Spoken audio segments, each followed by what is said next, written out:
चांद पृथ्वी का एकमात्र प्राकृतिक उपग्रह है जो हमेशा से ही मानवता के लिए रहस्य, प्रेरणा और जिज्ञासा का स्रोत रहा है। यह रात के आकाश का सबसे चमकीला और प्रमुख पिंड है। चांद का व्यास 3474 किलोमीटर है और इसका वजन पृथ्वी के वजन का 1/81वां भाग है। चांद पृथ्वी के औसतन 3,84,400 किलोमीटर दूर है, जो इसे आसानी से दिखाई देने वाला और अध्ययन योग्य खगोलीय पिंड बनाता है। चांद की सतह पर गड्ढे, पहाड़ और मैदान मौजूद है। यह गड्ढे अरबों साल पहले उल्का पिंडों और धूमकेतु के टकराने के कारण बने थे। इसके अलावा चांद पर वायुमंडल नहीं होने के कारण वहां पर तापमान में भारी उतार चढ़ाव होता है। दिन में तापमान 127 डिग्री सेल्सियस तक पहुंच जाता है, जबकि रात में यह -173 डिग्री सेल्सियस तक गिर सकता है। चांद का प्रभाव मानव सभ्यता पर गहराई से पड़ा है। भारतीय पौराणिक कथाओं में चंद्रमा को चंद्रदेव के रूप में पूजा जाता है। यह चंद्रमा भारतीय ज्योतिष और त्योहारों का एक प्रमुख हिस्सा है। हिंदू कैलेंडर चंद्रमा के चक्रों पर आधारित है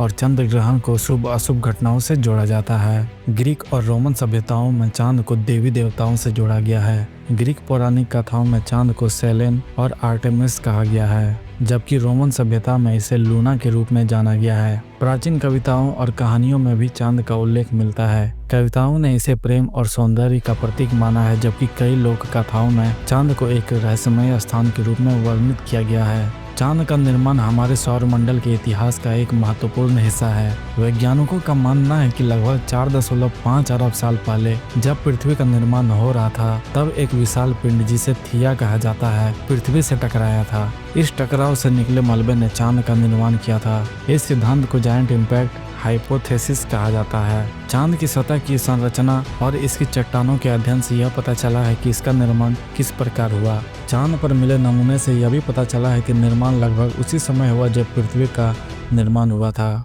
मानव सभ्यता ने चांद का अध्ययन हजारों सालों से किया है। शुरुआती खगोलविदों ने इसे खगोलीय घटनाओं के साथ जोड़ा। प्राचीन भारतीय, चीनी और बेबीलोनियन ने सभ्यताओं ने चंद्रमा के चरणों को समझने और उसे समय और कृषि के उपयोग करने की शुरुआत की। 16वीं और 17वीं शताब्दी में जब खगोलीय विज्ञान का विकास हुआ, तब चांद के बारे में हमारे ज्ञान में और भी वृद्धि हुई। गैलीली ने पहली बार 1610 में टेलीस्कोप के माध्यम से चांद की सतह का अवलोकन किया। उन्होंने पाया कि चांद की सतह पर गड्ढे और पहाड़ हैं। चांद तक पहुंचने का सपना मानवता ने सदियों से देखा है, हालांकि यह केवल कल्पनाओं और कहानियों तक ही सीमित था। प्राचीन ग्रंथों और साहित्य में चांद को स्वर्गीय लोक या देवताओं का निवास स्थान के रूप में वर्णित किया गया है। 17वीं और 18वीं शताब्दी में वैज्ञानिक सोच में बदलाव आया और चांद को एक खगोलीय पिंड के रूप में देखा जाने लगा। लोगों ने सोचना शुरू किया कि क्या चांद तक पहुंचना संभव है। 20वीं सदी में जब विज्ञान और प्रौद्योगिकी ने प्रगति की, तब अंतरिक्ष इनोवेशन युग का शुरुआत हुआ। द्वितीय विश्व युद्ध के बाद अमेरिका और सोवियत संघ के बीच तकनीकी और सैन्य श्रेष्ठता की होड़ हुई। इसे कोल्ड वॉर कहा गया। इसी दौरान अंतरिक्ष में भी इन दोनों देशों के बीच प्रतिस्पर्धा शुरू हो गई, जिसे स्पेस रेस के नाम से जाना गया। 4 अक्टूबर 1957 को सोवियत संघ ने स्पुतनिक 1 नामक पहला कृत्रिम उपग्रह लॉन्च किया। यह अंतरिक्ष में भेजा गया पहला मानव निर्मित यान था। इसके बाद 12 अप्रैल 1961 को सोवियत अंतरिक्ष यात्री यूरी गागरिन ने वोस्तोक 1 मिशन के तहत अंतरिक्ष की यात्रा की और इतिहास रच दिया।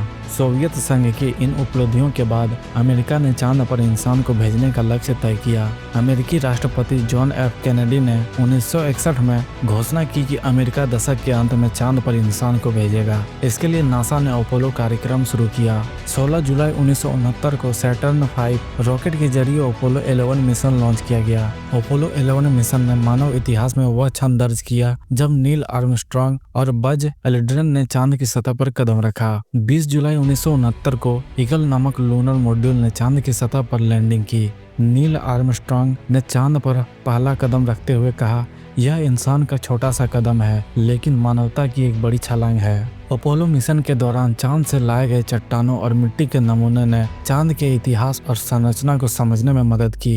इन नमूनों से पता चला कि चांद का निर्माण 4.5 अरब साल पहले हुआ था।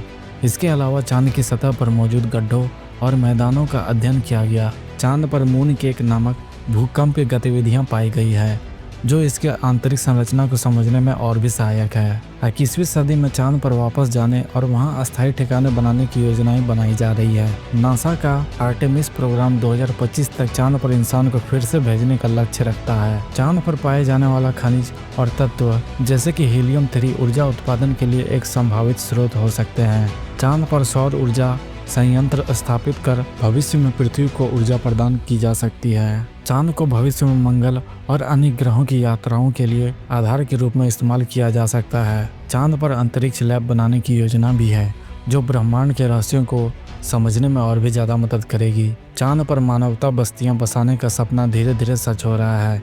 यह केवल एक वैज्ञानिक उपलब्धि नहीं है बल्कि यह मानवता की इच्छा शक्ति और खोजी भावना का प्रतीक है। तो दोस्तों, आपको हमारे ये वीडियो पसंद आता है तो वीडियो को एक लाइक कर दें, साथ ही चैनल को भी सब्सक्राइब कर लें जिससे हमारी हर लेटेस्ट वीडियो आप तक पहुंचती रहे। तो दोस्तों, आज की इस वीडियो में बस इतना ही। मिलते हैं अगले वीडियो में, तब तक के लिए जय हिंद दोस्तों।